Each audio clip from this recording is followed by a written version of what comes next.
Coming up on Mountain News at 6, one person is dead and another behind bars after a weekend shooting in Perry County. We'll have the latest.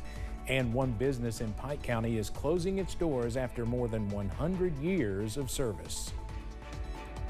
Plus, we are tracking a strong storm chance on Tuesday. Your first alert forecast coming up as Mountain News at 6 starts now. Dedicated to Eastern and Southern Kentucky, this is WYMT Mountain News at 6.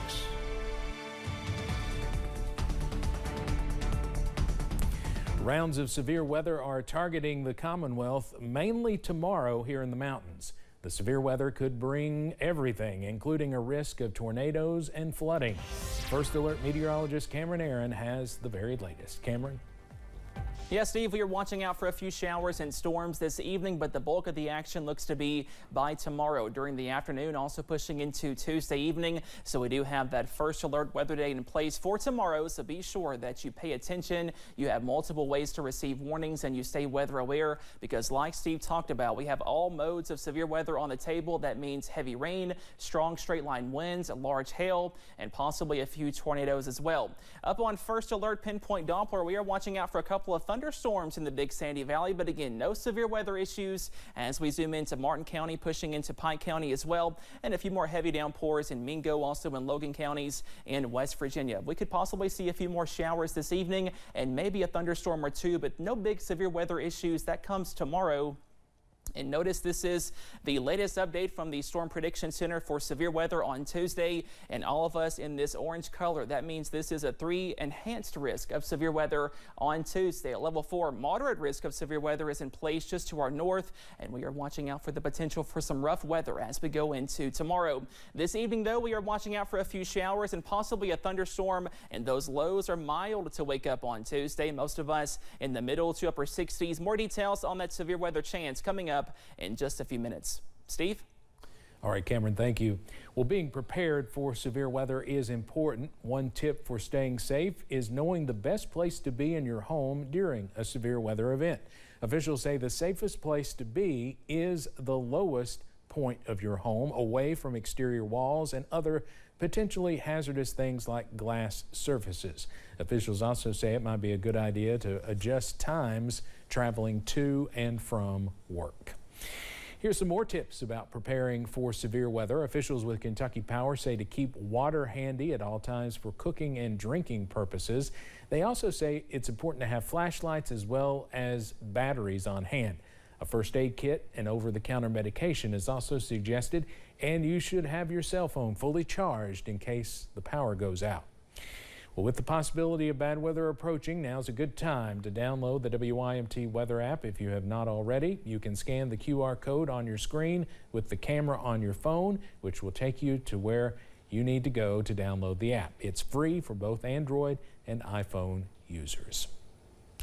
A child has died in an ATV crash in Breathitt County. Kentucky State Police received a call a little before noon on Saturday about the incident. It happened on Kentucky 397 in Jackson. 19-year-old Michaela Marshall of Florence was operating the ATV when she suddenly lost control of it. This caused a 5-year-old to be thrown from the ATV. The child was pronounced dead at the scene. Marshall was taken to a hospital to be treated for non-life-threatening injuries. 2 people are dead, 2 are injured after a crash involving an ambulance in Garrett County.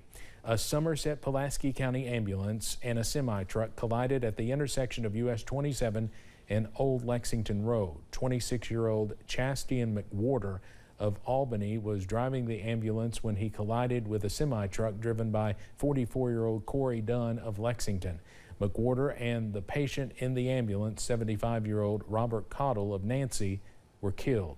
According to the nonprofit Supporting Heroes, McWhorter was an ENT who leaves behind a young child and a wife who was expecting. You shouldn't see somebody lose their life over just trying to get to work or trying to go to the hospital or wherever the case may be.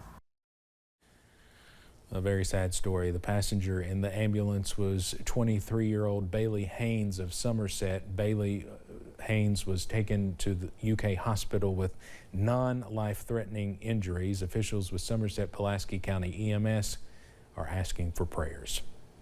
In McCreary County, a hiker is dead after falling over a waterfall. The sheriff's office says a family found the body at the bottom of Yahoo Falls in Big South Fork National Park.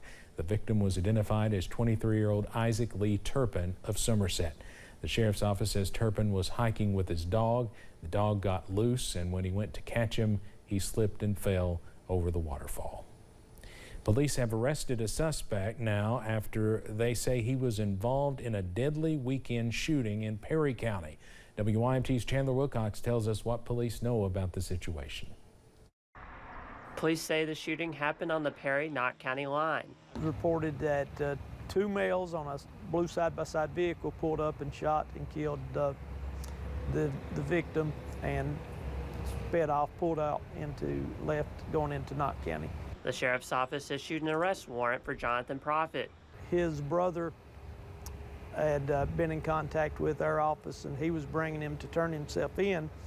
And on the way, he stopped at a gas station just outside Whitesburg, and Mr. Profit, the accused, changed his mind and took off on foot. Ingalls says police arrested Profit in Letcher County. He was taken to the Kentucky River Regional Jail. Profit is charged with murder. Initial warrant's just for murder.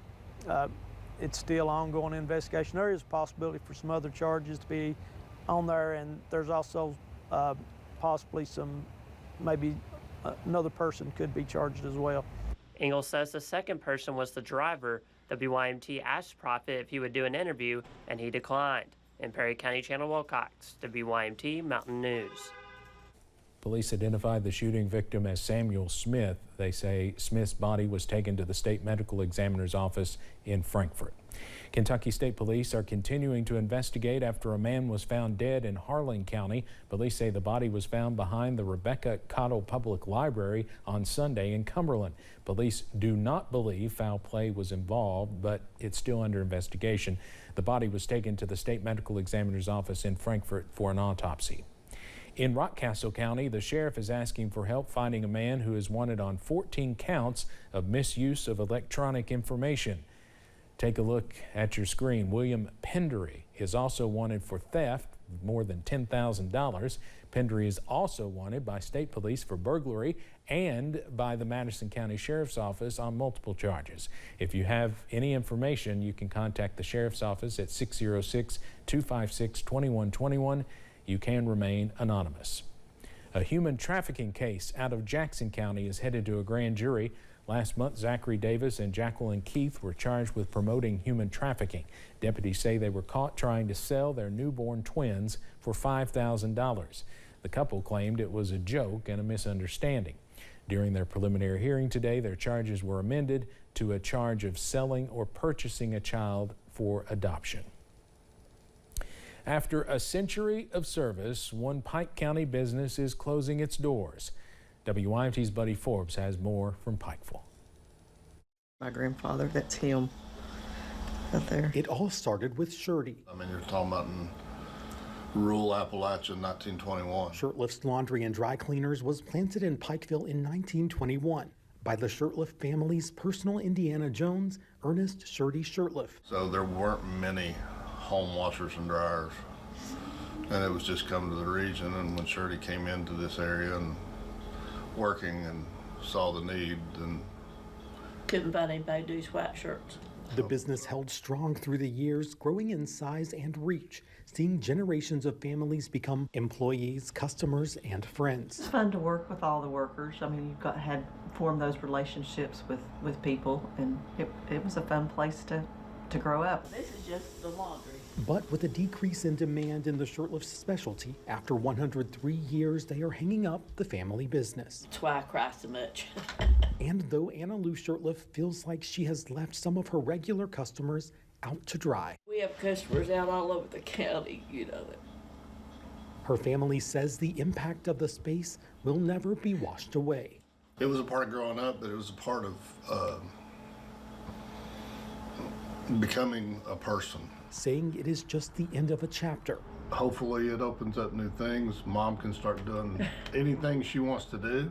Not the Shirtlift story. In Pikeville, Buddy Forbes, WYMT Mountain News. The business is no longer accepting new laundry and will be clearing out its customer pickup station by April 27th. A new business owner plans to rent the pickup station from the family and run their own laundry service, but that will not include dry cleaning and other specialties. We are watching out for a few showers as we go into this evening, but the main severe weather chance will be tomorrow. Those details coming up. Plus, a total solar eclipse is expected to pass through parts of Kentucky 1 week from today. We'll hear from an astrophysicist about what to expect.